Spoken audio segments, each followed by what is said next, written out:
महत्त्वाचा व संवेदनशील विषय म्हणजे आपले छत्रपती शिवाजी महाराज यांच्या स्मारकाच्या संदर्भात मागील 4-5 वर्षापासून प्रशासनाकडून जी चालढकल चालू आहे त्या संदर्भात जसं रेल्वेला अनेक पक्षांनी संघटनेनी निवेदनं दिली तसेच प्रशासनाला 2019-20 पासून अनेक सर्वच राजकीय पक्षांनी नागरिकांनी शिवप्रेमींनी हिंदुत्ववादी कार्यकर्त्यांनी सर्वांनी निवेदन दिले पण टेंडर होतंय प्रोसेस चालू आहे डिझाईन फायनल करतोय हीच उडवडीची उत्तरं प्रशासनाकडून मिळत होती आणि आज सुद्धा त्यांनी आमदारांच्या बैठकीत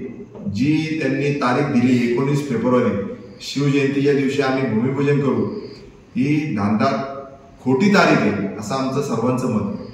कारण की ज्या गोष्टीचा टेंडरच झालं नाही ज्या गोष्टीचं टेक्निकल सँक्शनच आलं नाही त्या गोष्टीला तुम्ही त्या दिवशी काय करणार 19 तारखेला आता 15 दिवसात टेंडर होऊन तुमचं टेक्निकल सँक्शन होऊच शकत नाही आम्ही वेळोवेळी प्रशासनाच्या ही बाब निदर्शनास आणून दिली त्यांनी काही कन्सल्टंट नेमले त्यांनी काही गोष्टी केल्या चुकीच्या बरोबर ते तुम्ही जाऊन तिथं माहिती घेऊ शकता पण आमचं स्पष्ट मत आहे की 19 तारखेला भूमिपूजन होऊ शकत नाही त्यांनी आमदारांची सुद्धा दिशाभूल केलेली आहे आणि लोणावळा नागरिकांची सुद्धा दिशाभूल केलेली आहे तर त्या संदर्भात आम्ही सर्व माहिती घेतलेली आहे आणि आमचं असं नियोजन झालेलं आहे की 12 फेब्रुवारी 2024 ला आम्ही नगरपालिकेवर या संदर्भात धडक देणार आहोत मोजणी नकाशा नाही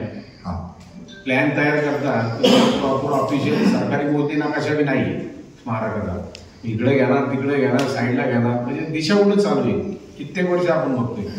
तारखेला जसं रेल रोको आंदोलनात सर्व नागरिक उपस्थित राहिले तसे आम्ही आता 12 फेब्रुवारीला